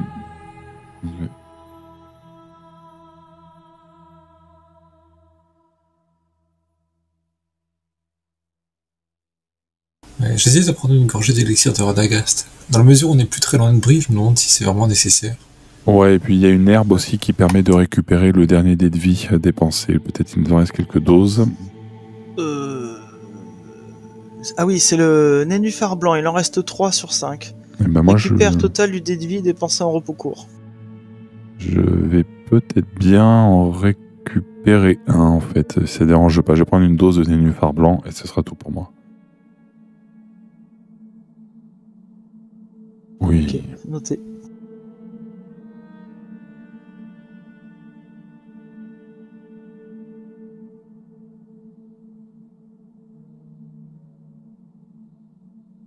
Y a personne d'autre qui a besoin parce que c'est Agarel qui a pris surtout. Ah. Enfin, je veux dire qui a pris des dégâts, je veux dire. C'est bon, je suis quasiment... je suis aussi 7ème aussi, c'est parfait. Voilà. Par contre, j'ai plus de dés de vie. Ah.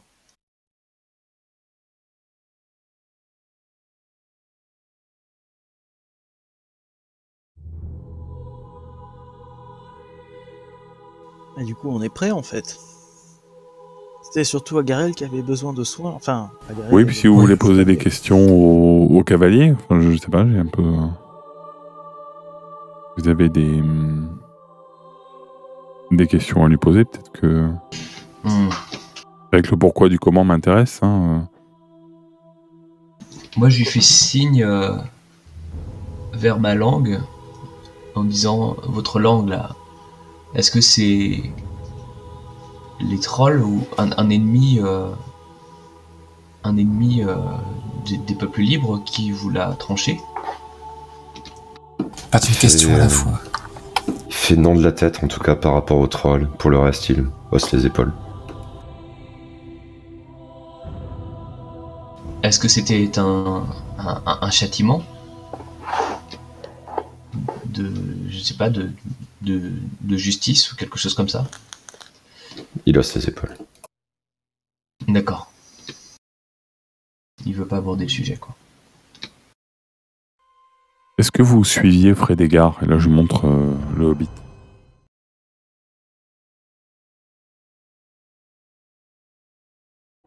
Et re-YouTube. Oui, re-YouTube. Donc, petite explication pour ce qui s'est passé. On a eu un petit souci technique pour l'enregistrement de cette séance. Et donc, en fait, plus de la moitié n'a pas pu être enregistré. Donc, ce qu'on va faire pour essayer de corriger un peu ça, c'est que là, on est la semaine suivante, pour le coup. Et on va faire le traditionnel petit résumé de début de séance. Mais du coup, on va le focaliser sur ce qui s'est passé après la fin de cet enregistrement. et donc qui constitue en fait un peu le point de départ d'un deuxième scénario que je mêle au précédent, qui était une histoire d'archer. Donc voilà, on va faire ce petit résumé là maintenant en focalisant sur le nouveau contenu, on va dire. Et du coup, ça expliquera pourquoi la prochaine séance débutera sans le petit résumé habituel. Donc voilà, si quelqu'un veut se lancer dans ce résumé, je vous en prie. Alors, pour commencer, juste pour préciser qu'on était sur le chemin du retour après une mission qui a consisté donc pour Bilbon à vérifier qu'une compagnie verte du Hobbit avait bien participé à la bataille de Fornost, au nord de l'Arnor. Et nous étions sur le chemin du retour quand nous sommes tombés en fait sur une famille de trolls qui était dans la forêt. Et donc, vers la tombée du jour, Frédégar, parti en éclaireur, s'est approché et a découvert une caverne, l'entrée d'une caverne devant laquelle brûlait un feu, et un cheval de monte mort, en partie dépecé, était en train de cuire. Agariel donc ensuite y est retourné avec lui, et en restant un peu plus longtemps, les deux comparses ont identifié un grand troll, sans doute assez âgé. C'était donc Patrol qu'on a vu juste avant. Et puis il est rejoint ensuite, alors je vais pas faire tout le détail, mais par deux autres trolls. Et il semblerait bien qu'il s'agisse d'une famille avec donc Patrol, Matrol et un junior, un troll junior, un enfant troll. Aussi étrange que cela puisse paraître, il y a des enfants trolls. Bref. Les parents, ayant constaté que l'enfant n'aimait pas la viande de cheval, parce que c'est trop velu, ça gratte la gorge, etc.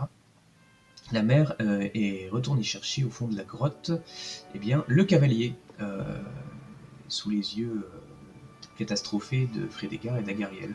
Ce cavalier est encore vivant, visiblement c'est un homme du Nord ou un néotéode, en tout cas un cavalier, et donc Papa Troll affiche son intention de l'embrocher vivant, tout simplement.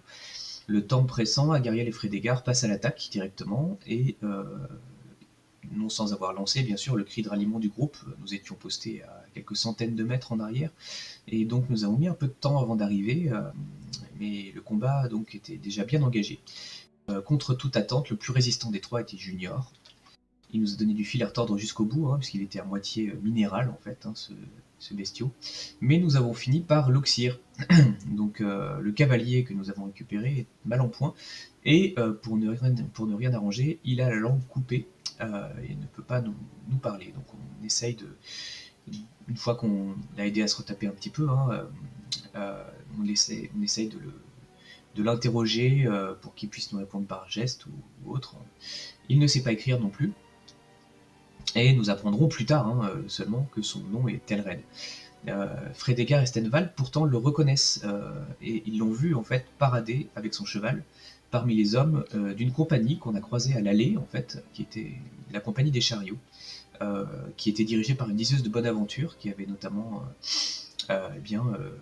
parlé à Frédégar, qui lui avait parlé d'une vision impliquant la mission précédente, donc à Fornost.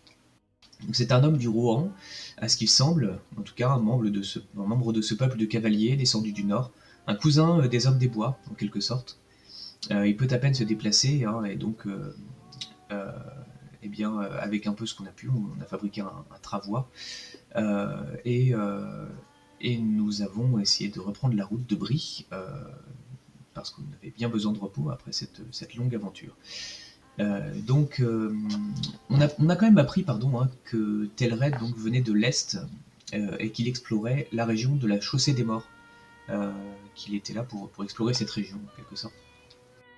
Et donc, nous sommes arrivés à Brie sans trop de problèmes, un peu plus lentement que prévu, cela dit. Et donc Barnabas, poire de beurré, que nous avions vu à l'aller, nous a accueillis à nouveau à bras ouverts, curieux de connaître les nouvelles du Nord. Il reconnaît donc le cavalier, il nous apprend qu'il s'appelle Telred, et participe aussi aux soins. En tout cas, Telred se remet bien pendant les deux jours et 2 nuits que nous passons à l'auberge, ce qui n'était pas du luxe. Et donc, nous nous retapons nous aussi. Et après le départ, puisque nous repartons ensuite vers l'est, et Telred va mieux, il peut remonter à cheval. Et donc nous avançons plus rapidement avec l'objectif de retrouver la compagnie du chariot des chariots pour leur restituer Telred. Et donc nous la retrouvons. Je pense qu'elle avait légèrement bougé depuis la fois précédente, simplement elle avance beaucoup plus lentement que nous puisque c'est une caravane, sauf erreur de ma part. Enfin, je veux dire, elle était à peu près au même endroit, pas loin. Non, elle était beaucoup plus proche de Brie, en fait. Vous l'aviez croisée, c'était vers le milieu du chemin ou un petit peu plus près de Foncombe, à la limite. Et là, c'était vraiment revenu vers Brie, plutôt du côté du sud des collines venteuses, en fait. D'accord. Donc, quand nous avons retrouvé cette caravane, la chef de la caravane, donc Kuatak, je ne sais pas si je prononce bien, nous attendait à proximité. En fait, elle savait que nous arrivions. Elle nous remercie et nous propose de passer quelques jours en sa compagnie et en celle de ses camarades. Et donc, nous avons pris le temps de visiter un peu la caravane, de faire le tour du propriétaire en quelque sorte, même si nous ne sommes pas propriétaires de cette caravane. Et la première attraction en quelque sorte qui nous a intrigués, c'est un homme biscornu, un peu curieux, un peu fruste de forme, en tout cas de silhouette, qui est dans une cage et qui est un Wooz. En fait, on apprend que c'est un Wooz, un homme des forêts en quelque sorte, à la morphologie étrange qu'Agariel rapproche des Druédain dont elle a entendu parler, qui sont des hommes qui vivent dans les forêts du nord de l'Andorienne, quelque chose comme ça. Et donc il est présenté par Morton, qui est son propriétaire, comme un animal de foire en fait, dans une cage étroite. Donc on est quand même assez gêné à cette vue, et une des premières choses que mon personnage Béoric a en tête, c'est d'essayer de le libérer, de le faire libérer. Ce qui ne sera pas une mince affaire parce qu'il rapporte gros à Morton, et Morton est très fier de son attraction. On a fait quelques emplettes, j'entrerai peut-être pas dans le détail, je sais plus, je me souviens que je crois que c'est Agariel qui avait acheté une sorte de vêtement qui réchauffe l'hiver, etc. Un damar en quelque sorte. Et donc il y a un peu tous les artisanats qui sont présentés, en tout cas les plus importants, et c'est de l'artisanat de qualité, donc on prend le temps d'acheter de l'équipement. Et nous nous sommes rendus ensuite auprès de Tuatak à nouveau, qui nous a renseigné, oui, la fourrure, voilà, oui, ça doit être ça, le renard. Et donc Tuatak nous a renseigné sur Telred et nous a appris donc que c'était bien un cavalier du Rohan, et qu'il était muet en fait depuis très longtemps, enfin qu'il avait la langue coupée. Et donc, elle n'a pas voulu nous dire non plus, enfin, on ne sait toujours pas vraiment pour quelle raison il a eu la langue coupée. Et en revanche, quant à notre demande concernant le Wooz, eh bien, elle se montre très pessimiste quant à notre capacité de convaincre Morton. Pardon, ma phrase était très, très bancale, mais voilà, convaincre Morton de libérer le Wooz ne sera pas une mince affaire, et si on achète sa liberté, ce sera très, très, très cher. Voilà. Alors, je ne sais pas ce que j'ai oublié, mais j'ai certainement oublié. Voilà, Frédégard, par exemple, a acquis un feu d'artifice, ce qui est très important. Et je ne sais pas si j'ai oublié d'autres choses, n'hésitez pas à me le dire, évidemment. Et oui, Larry, j'ai oublié Larry, c'est vrai. Bah, c'est celui qui fabriquait les feux d'artifice, donc, qui les vendait. J'avais mis aussi l'illustration de Wilma, ça c'était pour la vieille dame très élégante, auprès de qui Agariel s'est fourni en fourrure. Et vous aviez aussi discuté avec d'autres personnes de cette compagnie, sans que ça soit exhaustif. Il y avait une Féane qui, Aldamar notamment, a parlé, qui est une herboriste, visiblement très compétente. Et il y avait aussi Dallène de Chardon qui vous a fait boire de l'alcool à brûler, en gros. Et je crois que ce sont les seuls que vous avez vraiment croisés pour le moment. Sachant que c'est pas exhaustif, il y en a d'autres. On a fait une petite carte qui indique plusieurs endroits intéressants éventuellement dans ce camp. Et sachant aussi que tous les personnages qu'on a évoqués, ils sont pas tout seuls. C'est une caravane où tout le monde bouge avec sa petite famille. Donc il y a les époux, les enfants, Et puis plein de badauds aussi, bien sûr, qui viennent visiter des villages des environs. Est-ce que quelqu'un veut rajouter quelque chose par rapport à ce résumé? Oui, on avait terminé sur une entrevue avec UATAC où nous avions déterminé déjà que Teldred, le cavalier que nous avions trouvé prêt à être transformé en brochette, était remonté, selon ce que nous a dit UATAC, hein, il avait été envoyé par la compagnie en exploration pour voir s'il trouvait des villages sur la route du nord, en fait, hein, donc sur la route hantée, c'est ça? Oui. Et c'est en tout cas ce qu'UATAC nous a dit. Il n'y a pas de raison de ne pas la croire. Enfin, moi, je suis plutôt un guerrier, en tout cas, et plutôt tenté de la croire. Et il a clairement signifié que ce n'était pas une place, que cette route-là n'était pas vraiment fréquentable ni même rentable. Et ensuite, vous aviez tenté de négocier, et on en était resté là. On avait tenté de négocier donc la liberté du Woz, et mais elle nous avait dit que bon, déjà, elle ne donnait pas d'ordre à Morton, mais qu'en plus, voilà, la somme à récolter serait vraiment immense. En sachant que Béoric s'est un peu servi dans le trésor que nous avons trouvé à Fornost, et où tu l'avais clairement spécifié, hein, que tu te remplissais les poches, que l'or, ça pouvait toujours servir. Oui. Et donc ça, c'est une chose. Bon, après, voilà, et que de toute façon, il fallait voir avec Morton. Et après, on avait échangé un petit peu aussi avec UATAC, hein, qui est une voyageuse, et qui, elle, a plutôt de l'espoir pour le futur. Est-ce qu'elle dit clairement qu'elle peut voyager, que les voyages qu'elle fait auraient été impensables il y a quelques années. Voilà. Ok, merci. Est-ce que quelqu'un veut rajouter encore quelque chose par rapport à ce résumé?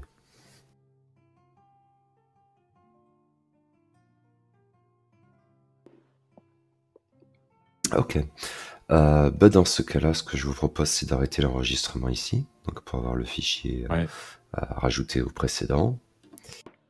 Tout à fait. Et puis on va commencer la prochaine session. Donc Voilà. à tout de suite, YouTube. Clique sur la vidéo, clique sur j'aime et s'abonner à la chaîne de Nebal. C'est important. Merci.